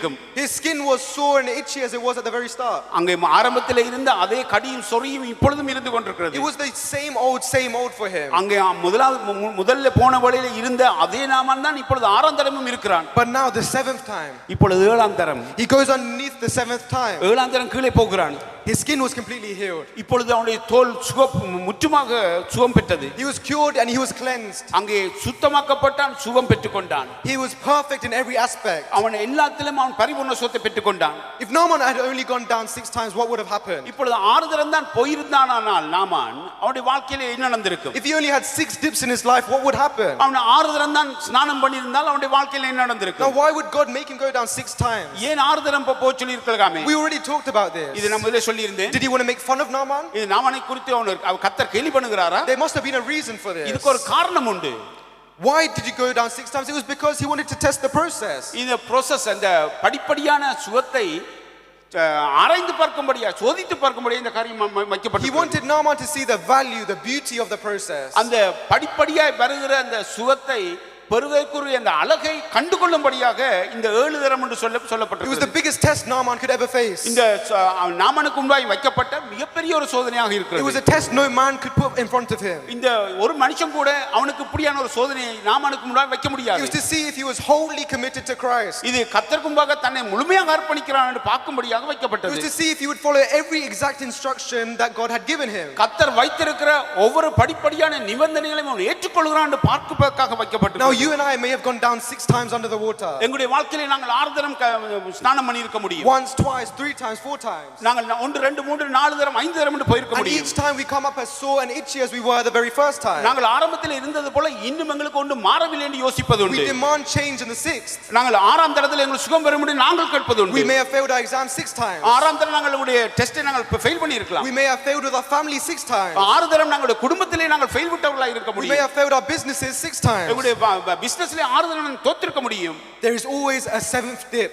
ஆனாலும் ஏழாவது ஸ்நானம் உங்களுக்கு வைக்கப்பட்டிருக்கிறது. Whether you have 6 unsuccessful businesses, whatever it is, நீங்கள் ஆறு தரம் உங்களுடைய பிசினஸ்ல தோல்வி இருந்தால் ஏழாவது ஸ்நானத்தை செய்து பாருங்கள். prepare for your 7th. நீங்கள் ஏழாவது காரியத்திலே உங்களுக்கு வெற்றிக்காக நீங்கள் காத்திருங்கள். God wants to show you the beauty of the process. இந்த படிப்படியாய் வருகிற அந்த தாழ்மையினாலே கிடைக்கிற அந்த ஆசீர்வாதத்தை காண்பிக்கும்படியாய் கர்த்தர் 7 தரம் ஸ்நானத்தை God வைத்திருக்கிறார். is trying to show us where we were once. நாங்கள் முதலாவது தரத்திலே நாங்கள் எப்படி எங்கே இருந்தோம் என்று கர்த்தர் காண்பிக்க How விரும்புகிறார். red and blemished we were once. நாங்கள் ஒரு காலத்தில் எப்படிப்பட்ட அசுத்தத்தோடு சுகத்தோடு வாழ்ந்தோம்ன்றதை காண்பிக்க And விரும்புகிறார். on the seventh time, you will see a difference. நாங்கள் ஏழாவது தரத்திலே கர்த்தர் எங்களை சுத்தமாக மாற்ற விரும்புகிறார். It's a test of your steadfastness. இதுதான் அங்கே steadfastness, உறுதியாய் நிற்கிற தன்மை. The seventh dip is the dip of steadfastness. அங்கே ஏழாவது ஸ்நானம் உறுதியாய் எடுக்கிற ஸ்நானம், உறுதி. Now these 7 dips brought about transformation in Naaman's life. இந்த ஏழாவது ஸ்நானம் அவனுக்கு முற்றாக மாற்றத்தை கொடுத்தது. Now Naaman was once a leper. ஒரு காலத்திலே அவன் குஷ்டரோகியா இருந்தான். He seeked change. அவன் தன்னுடைய வாழ்க்கையிலே மாற்றத்தை எதிர்பார்த்தான். He needed a how-to guide. அங்கே தனக்கு வாழ்க்கையிலே ஒரு நடைமுறைக்கு தனக்கு ஒரு வழிகாட்டியை வைத்திருந்தான். And he received change. ஆனா வாழ்க்கையிலே இப்பொழுது மாற்றம் கிடைத்தது. But he had to go down 7 times. ஆனாலும் அவன் 7 தரம் தன்னை மூழ்கடிக்க வேண்டிய நிலைமை இருந்தது. Not 6 times. 6 தரம் அல்ல, 7 times. 7 தரம். Now what are we plagued by in our lives? இந்த வாழ்க்கையிலே நம்முடைய வாழ்க்கையிலே நாங்கள் இன்னத்தை அர்ப்பணிக்க முடியும். Naaman was plagued with the worst leprosy known to man. அங்கே மிகவும் கொடிதான குஷ்டரோகம் அவனுக்கு இருந்தது. You may not be lepers here. நீங்கள் இந்த இடத்துல குஷ்டரோகத்தோடு இல்லை. But we all carry our blemishes. ஆனால் எங்களுடைய வாழ்க்கையிலே நாங்கள் சில தேவையில்லாத காரியத்தை சுமந்து செல்கிறவர்களா இருக்கிறோம். We all carry our marks in our lives. எங்களுடைய வாழ்க்கையிலே மாக்குகள் அடையாளங்களோடு செல்கிறவர்களா We இருக்கிறோம். have been plagued for way too long. நாங்கள் அதே நாட்கள் இப்படியான மாக்குகளோடு அல்லது இப்படிப்பட்ட குஷ்டரோகத்தோடு அலைந்து திரிகிறவர்களா இருக்கிறோம். Some of our lives may have been plagued by the lack of fulfillment. எங்களுடைய வாழ்க்கையிலே எங்களுடைய குடும்பத்திலே திருப்தி இல்லாத ஒரு வாழ்க்கை வாழ முடியும். We rely way too much on our possessions. எங்களிடம் இருக்கிற காரியங்களை வைத்து நாங்கள் பெருமை பாராட்டிக் கொண்டிருக்க முடியும். We rely way too much on our money, our fortunes, our wealth. எங்களிடம் இருக்க ஆசீர்வாதங்களை வைத்து நாங்கள் பெருமை பாராட்டிக் கொண்டிருக்க முடியும். Dip yourself in righteous fulfillment. இந்த நாளிலே நீங்கள் உங்களுக்கு சொல்லுகிற காரியம், நீங்கள் 7 தரம் ஸ்நானம் பண்ணுங்கள், அங்கே நீதியின் ஸ்நானமாக நீங்கள் பெற்றுக்கொள்ளுங்கள். Or you may have been read all over because of leaving him as your last resort. இந்த கடைசி நேரத்தில் நீங்கள் அவரை விட்டு விலகி போவதற்கு நீங்கள் முயற்சித்துக் கொள்ள முடியும். You always go to everything else first. நீங்கள் எல்லா இடம் தேடி நீங்கள் அலைய முடியும். Remember who's on the boat with us. உங்களோடு இருக்க போட்ல இருக்க கப்பல்ல இருக்க யார் என்று அறிந்து கொள்ளுங்கள். We can leave him but he will never leave us. நீங்கள் அவரை விட்டு போக முடியும், அவர் உங்களை விட்டு போகாதவர். This dip yourself in the priority of the Lord. இந்த நாளிலே நீங்கள் கர்த்தருக்கு முதல் காரியத்தை கொடுத்து பாருங்கள். Now you may use the world to help yourself. நீங்கள் உலகத்தை நீங்கள் தேடி அலைய முடியும். You may be trying to find every help in the world. உலகத்திலே உதவி தேடி தெரிய முடியும். You may be having grudges against people. மற்றவர்களோடு நீங்கள் grudges அத கோபத்தோடு நீங்கள் இருக்க முடியும். You can't get along with a person in your family. உங்களுடைய குடும்பத்திலே மற்றவர்களோடு நீங்கள் சேர்ந்து வாழ முடியாமல் இருக்கலாம். You can't get along with those people who hate you, those people who keep you bondage. உங்களை கட்டுப்பாட்டிலே வைத்திருக்கொள்ள நீங்கள் எரிச்சலாக இருக்க முடியும். Dip yourself in tenderness. நீங்கள் இந்த நாளிலே இரக்கத்திலே நீங்கள் உங்களை ஸ்நானம் பண்ணிக்கொள்ளுங்கள். Or have you got a fear of evangelism? நீங்கள் இந்த நாட்களிலே சுவிசேஷம் சொல்லுகிறதுக்கு பயமா இருக்கிறதா? Your lips are shut. உங்களுடைய உதடுகள் மூடப்பட்டிருக்கிறது. We're scared to spread the gospel. நீங்கள் சுவிசேஷத்தை சொல்ல முடியாது, பயப்பட்டு கொண்டிருக்கிறீர்கள். Dip yourself in this evangelism. நீங்கள் சுவிசேஷத்தை நாங்கள் ஸ்நானத்தை நீங்கள் பெற்றுக்கொள்ளுங்கள். In this opportunity. இது ஒரு தருணமாக இருக்கிறது. Perhaps you're on the wrong road. நீங்கள் ஒரு பிழையான வழியில போய் கொண்டிருக்க முடியும். There are 2 ways in front of you. உங்களுக்கு முன்னாடி 2 வழி வைக்கப்பட்டிருக்கிறது. You don't know which way to go to. எந்த வழியால போகுதுன்னு உங்களுக்கு தெரியாமல் இருக்க Are you முடியும். going to the road of healing? சுகமன்ற வழி உண்டு. The road of deliverance. அங்கே விடுதலை என்ற ஒரு வழி உண்டு. Or we headed on the road of destruction. அங்கே அழிவென்ற பாதையை நோக்கி போகிறோமா? We are looking in the wrong places for our salvation, our healing. எங்களுடைய விடுதலையின் பாதையை நாங்க பிழையான பாதையில நாங்க போய் கொண்டிருக்கோமா? Dip yourself on the road of deliverance. விடுதலையின் ஸ்நானத்தை நீங்கள் பெற்றுக்கொள்ளுங்கள். Sometimes our will may not be fulfilled. எங்களுடைய சித்தம் சிலவேளை நிறைவேறாமல் போக முடியும். You may have not received the healing you wanted. நீங்கள் நினைத்த சுகம் உடனடியாக கிடைக்க முடியாமல் இருக்க முடியும். Sometimes it's because we want our own answer. எங்களுடைய சுய சித்தம் நிறைவேறும் என்று யோசிப்பது உண்டு. Dip yourself in humility today. இந்த நாளிலே தாழ்மையின் ஸ்நானத்தை பெற்றுக்கொள்ளுங்கள். And the last one. நான் கடைசியாக, you may have not received your healing yet. இந்த நாளிலே இன்னும் சுகம் பெறாமல் இருக்க முடியும். We may have only gone down 6 times. நீங்க 6 தடவை தான் போயிருக்க முடியும். There is a 7th time. 7வது தடவை. Dip yourself in this today. இந்த ஸ்நானத்திலே நீங்கள் உங்களை உறுதியாய் பற்றிக் கொள்ளுங்கள். Are you steadfast? நீங்கள் உறுதியாய் பற்றி இருக்கிறீர்களா? Am I steadfast? நான் உறுதியாய் இருக்கிறேனா? May these dips be a guide or how to guide in our lives. எங்களுடைய வாழ்க்கையிலே இந்த ஸ்நானங்கள் ஒரு வழியை உங்களுக்கு காண்பிக்கும் நம்புகிறேன். This how to guide is the only thing on this earth that brings healing. இப்படிப்பட்ட வழிமுறை தான் இந்த உலகத்திலே உங்களுக்கு நல்ல சுகத்தை நல்ல விடுதலை பெற்று தரும். He is the God of deliverance and he is ready to transform us today. அவர் கர்த்தர் விடுதலையின் தேவன், அவர் உங்களை மாற்ற வல்லமை உள்ளவராய் இருக்கிறார். It's a protocol, a success protocol that is freely available. இந்த இதுக்குரிய வழிமுறை உங்களுக்கு இலவசமாக தரப்பட்டிருக்கிறது. You don't have to go on the internet for it. நீங்க இன்டர்நெட்டுக்கு தேட வேண்டிய அவசியம் இல்லை. You don't have to go to the bookstore to buy it. நீங்க புத்தகத்தை தேட வேண்டிய அவசியம் இல்லை. It's right in our hands now. கரங்களிலே இது வைக்கப்பட்டிருக்கிறது. And it's our very path to success. இது உங்களுடைய வாழ்க்கையிலே ஒரு வெற்றியை தரும் பாதையாக இருக்கிறது. Now you have the option here today. இந்த நாளிலே உங்களுக்கு இந்த 7 ஆப்ஷன்ஸ் வைக்கப்பட்டிருக்கிறது. சொல்லப்பட்டிருக்கிறது. You can dip yourself for the 7th time. இந்த 7ஆம் தரமும் நீங்கள் ஸ்நானத்தை பெற்றுக்கொள்ளுங்கள். Or you can stay sore, itchy, red like the 6th time. இல்லாவிட்டால் 6ஆம் தரத்தோடு நிப்பாட்டி விட்டு மீண்டுமாக அதே சொறியோடு அதே காயத்தோடு அதே கடியோடு ரத்தம் சிந்தின தோளாக நீங்கள் இருக்க முடியும். அல்லேலூயா. கொஞ்சம் ஃபாஸ்டா போய் விட்டோம். கர்த்தர் பேசியிருப்பான்னு நம்புகிறேன். ஆமென். எத்தனை பேர் விளங்கிச்சு? அல்லேலூயா. விளங்கிச்சா சிஸ்டர்? 7 ஸ்நானம். Who is going to tell me the 7 dips? 7 ஸ்நானம். First one. Fulfillment. பின்னிக்கு இருந்து போமா? பின்னிக்கு இருந்து போம். What is the last one? Steadfastness. உறுதி என்ற ஸ்நானம். அடுத்தது ஹியூமிலிட்டி, தாழ்மை என்ற ஸ்நானம். விடுதலை, டெலிவரன்ஸ் என்ற ஸ்நானம். ஆப்பர்ச்சுனிட்டி, உங்களுக்கு தரப்படுகிற தருணம் என்ற ஸ்நானம். டெண்டர்னஸ், இரக்கம் என்ற ஸ்நானம். சொல்லுங்க. ப்ரையாரிட்டி தமிழ்ல என்ன? முன்னுரிமை, முதன்மை என்ற ஸ்நானம். திருப்தி, கண்டென்ட், திருப்தி என்ற ஸ்நானம். அல்லேலூயா. 7 ஸ்நானம். இதுல எங்க குறைவா இருக்கும்? எழுந்திருந்து கொஞ்சம் யோசிப்போமா? Shall we all stand up in the presence of God? Hallelujah. Brother Martin is going to come and pray. நாம் யாவரும் கரங்களை அப்படியே உயர்த்தி ஆண்டவருடைய கரத்தில் ஒப்பு கொடுத்து எங்களுடைய வாழ்க்கையின் மாற்றத்துக்காக ஆண்டவர் பேசியிருக்கிறார். எவ்வளவு நல்லவர்! நிச்சயமாய் வசனத்தை அனுப்பின நம்முடைய ஆண்டவர் அந்த வார்த்தையில் இருக்கிற ஜீவன், அந்த வார்த்தையில் இருக்கிற வல்லமையினாலே நம்மை சுகப்படுத்துவார், நம்மை விடுதலை ஆக்குவார், நம்மை பலப்படுத்துவார், எங்கள் தலைகளை எல்லாம் உயர்த்துவார், நிச்சயமாக உயர்த்துவார். அப்படியே நாம் கரங்களை உயர்த்தி ஆண்டவரை பார்த்து நன்றி சொல்ல போகிறோம். எங்களுக்கு எது எல்லாம் தெரிஞ்சிருக்குதோ அதை விட யாரை தெரியும் என்பது முக்கியம். அந்த சிறுபெண்ணுடைய வாழ்க்கையில அவளுக்கு நிறைய தெரியாதான ஒன்று தெரிஞ்சிச்சு. அவரை சுகமாக்குறவரை தெரிந்திருந்தாள்.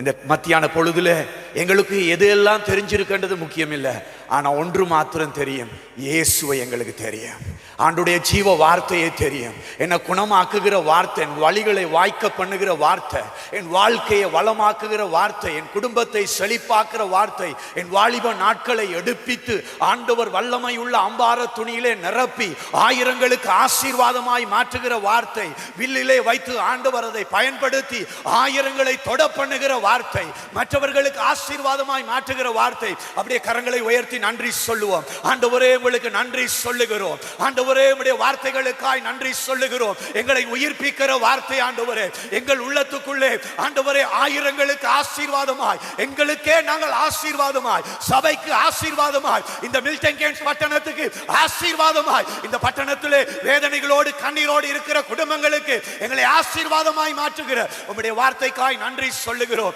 ஆண்டவரே நன்றி சொல்லுகிறோம். நாங்களும் எங்களை பரிசுத்த ஆவிக்குள்ளாய் மூழ்கடிக்கிறோம். ஆண்டவரே அவன் எப்படி முழுகினானோ நாங்கள் உம்முடைய வார்த்தைக்குள்ளே எங்கள் ஆவி ஆத்துமா சரீரத்தை மூழ்கடிக்க அர்ப்பணிக்கிறோம். பரிசுத்த ஆவியானுடைய அபிஷேகத்துக்குள்ளே எங்களை மூழ்கடிக்க அர்ப்பணிக்கிறோம். உம்முடைய ஆலோசனைகளுக்குள்ளே எங்களை மூழ்கடிக்க அர்ப்பணிக்கிறோம். ஆண்டவரே உங்களுக்கு நன்றி சொல்லுகிறோம். உள்ளத்தின் ஆழத்திலிருந்து நன்றி சொல்லுகிறோம். அந்த வார்த்தைகள் எல்லாம் நல்ல நிலத்திலே விழுந்தது போல என் இருதயத்திலே ஏற்றுக்கொள்ளுகிறேனப்பா. என் இருதயத்தில் அது விழுந்திருக்கிறது, அது பலன் கொடுக்கும். ஆண்டவரே என் உணர்வுகளிலே சுகத்தை தரு, எண்ணத்திலே சுகத்தை தரு, என்னுடைய நினைவுகளிலே சுகத்தை தரு. எங்களுக்குள்ள ஒரு கீழ்ப்படிதலை தருவீராக. தீர்க்கதரிசியின் வார்த்தைக்கு அவன் கீழ்ப்படிந்தது போல கர்த்தர் சொன்ன வார்த்தைக்கு, கர்த்தர் தம்முடைய பிள்ளைகளை கொண்டு விளம்பின வார்த்தைக்கு, பேசி சொன்ன வார்த்தைக்கு எங்களை கீழ்ப்படுத்துகிறோம், எங்களை அர்ப்பணிக்கிறோம். உமக்கு நாங்கள் மகிமை செலுத்துகிறோம். ஆண்டவரை வந்த வண்ணமாய் அல்லப்பா, ஒரு விடுதலையோடு போக, ஒரு சுகத்தோடு போக எங்களை அர்ப்பணிக்கிறோம். சொல்லுங்க ஆண்டவரை பார்த்து, எங்களை அர்ப்பணிக்கிறோம் ஆண்டவரே, எங்களை ஒப்பு கொடுக்கிறோம் ஆண்டவரே. அந்த விடுதலைக்காக ஒப்பு கொடுக்கிறோம், அந்த சுகத்துக்காக ஒப்பு கொடுக்கிறோம், அந்த அற்புதத்துக்காக ஒப்பு கொடுக்கிறோம், ஆச்சரியங்களுக்காக ஒப்பு கொடுக்கிறோம். கர்த்தராகிய இயேசுவின் நாமத்திலே எங்கள் முழுவதையும் தருகிறோம். சபையாரை தருகிறோம், கேட்கிறவர்களை தருகிறோம், பார்க்கிறவர்களை தருகிறோம். இயேசுவின் நாமத்தில் ஒப்பு கொடுத்து ஜெபிக்கிறோம் நல்ல பிதாவே. ஆமென். கர்த்தராகிய இயேசுவின் கிருபையும் பிதாவாகிய தேவனுடைய அன்பும் பரிசுத்த ஆவியின் அந்யோன்ய ஐக்கியமும் உங்கள் அனைவரோடு இருப்பதாக. எல்லாம் சேர்ந்து சொல்லும், என் ஆத்துமாவே கர்த்தரை சோசரி, என் முழுமை பரிசுநாமத்தை சோசரி, என் ஆத்துமாவே கர்த்தரை சோசரி, கர்த்தர் செய்த சகல உபகாரங்கள் இன்னும் மறவாதே. ஆமென். ஆமென். May God bless you. Next week